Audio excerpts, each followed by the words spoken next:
പാലക്കാട് ജില്ലാ സ്കൂൾ കലോത്സവം സമാപന ദിവസവും വിധി നിർണയത്തിലെ തർക്കങ്ങൾ അവസാനിച്ചില്ല. പളിയനൃത്ത മത്സരത്തിലെ വിധിന്യായത്തിൽ പ്രതിഷേധിച്ച് മത്സരാർത്ഥികൾ നേരിട്ട് DDE ഓഫീസിന് മുന്നിൽ പ്രതിഷേധവുമായി എത്തി. മത്സരം തുടങ്ങുന്നതിന് മുമ്പ് എല്ലാവർക്കും അറിയാം ആരാ ജയിക്കാന്ന്. കാരണം ഇതിന്റെ പുറകിലുള്ള ആൾക്കാർക്ക് അറിയാം. കാരണം പ്രമുഖനായ ഒരു ട്യൂട്ടർ ഉണ്ട്, ഇതിനെ പഠിപ്പിക്കുന്ന ഒരാളുണ്ട്. അപ്പോൾ അദ്ദേഹത്തിന്റെ ടീം മാത്രമേ ജയിക്കുള്ളൂ. അത് 5ഓളം ജില്ലകളിൽ ഇതേ ജഡ്ജസ് പാനലിൽ ഇരുന്ന 5ഓളം ജില്ലകളിൽ അവരെ ട്യൂട്ടർ തന്നെ ജയിച്ചിട്ടുണ്ട്. അപ്പോൾ അതിന്റെ ഒരു വളരെയധികം ഒരു രോഷമുണ്ട് ഞങ്ങൾക്ക്. കാരണം പക്ഷേ ഞാൻ ഒരിക്കലും കമ്പയർ ചെയ്യല്ല. ഞങ്ങൾ കൊട്ടിയിട്ട് കൈ പോയിരിക്കുകയാണിത്.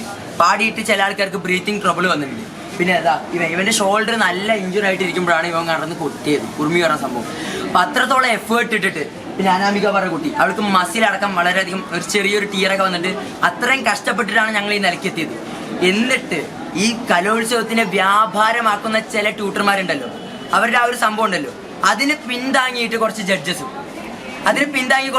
നിൽക്കുകയാണെങ്കിൽ പിന്നെ എങ്ങനെ സാറേ ഈ കുട്ടികൾ ഈ കഷ്ടപ്പെട്ട് ഇങ്ങോട്ട് വരിക, ഈ കലോത്സവം കളിക്കുക, അവരുടെ സ്വപ്നം എങ്ങനെ കംപ്ലീറ്റ് ചെയ്യാൻ പറ്റും? നിങ്ങളൊന്ന് പറയും സാറേ. മത്സരാർത്ഥികൾ DDE ഓഫീസിന് മുൻപിൽ പ്രതിഷേധ നൃത്തം ചവിട്ടി.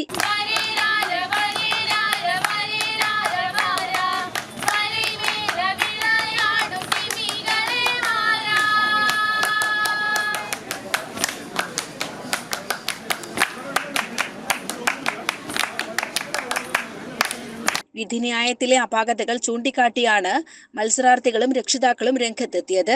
പിന്നെ ഫസ്റ്റ് അടിച്ച ടീമിനെ കാണാനേ ഇല്ല. റിസൾട്ട് പറയുമ്പോൾ ഫസ്റ്റ് അടിച്ച ടീം കാണാറില്ല. സാധാരണയൊക്കെ ഞങ്ങളൊക്കെ ഇത്ര എഫേർട്ട് ഇട്ട് കളിച്ച് റിസൾട്ട് വരാൻ ഞങ്ങൾ നല്ല കട്ട വെയിറ്റിംഗിലായിരിക്കും. ഇവരെന്താ അറിയില്ല, റിസൾട്ടൊക്കെ നേരത്തെ ഇവരെ ചെവിയിലെത്തിയ മാതിരിയാണ്. ഇവർ അങ്ങനെ പോയി മഷിട്ട് നോക്കി കാണാനില്ല. എവിടെ സാറേ ഞങ്ങൾക്കറിയില്ല. ഇതൊക്കെ ഞങ്ങൾക്ക് പറയാനുള്ളൂ. കാരണം ഞങ്ങൾ ഒരിക്കലും അവരുടെ കളിയും ഞങ്ങളുടെ കളിയും തമ്മിൽ കമ്പയർ ചെയ്യല്ല. എന്നാലും അവിടെയുള്ള കാണികളും കണ്ട ആൾക്കാരൊക്കെ പറയുന്ന ഒരു കാര്യമാണ് ഞങ്ങളുടെ ജയിച്ചു.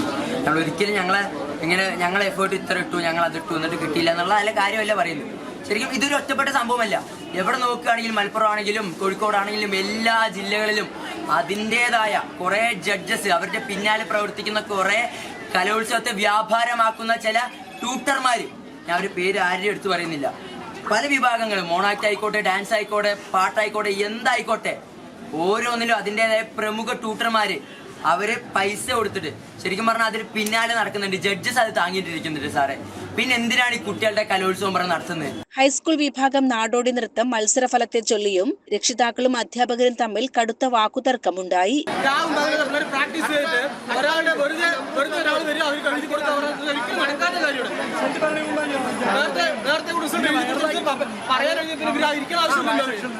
ഇതെല്ലാ വർഷം പാലക്കാട് നടക്കുന്നതാണ്. ഇതേപോലെ നേരത്തെ കൂടി പറയാ എഴുതി കൊടുക്കുക. ഇതിന് കഷ്ടപ്പെട്ട് നടത്തുന്ന കാര്യമില്ലല്ലോ.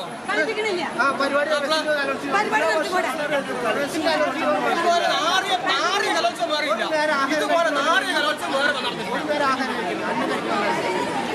ഇതിന് 3 ഇരിക്കുന്നതിന് ഒരു ജഡ്ജ്മെന്റ്, നാറി ഉളുപ്പില്ലാതെ ജഡ്ജ്മെന്റ് ആയിപ്പോയി.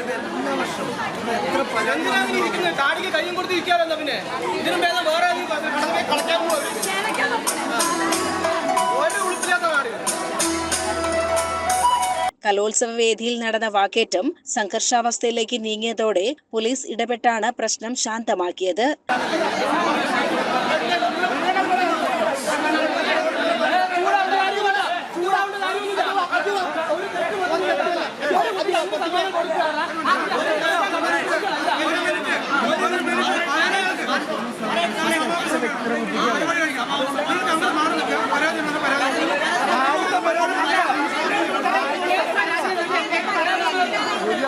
കുട്ടിക്ക് മാത്രം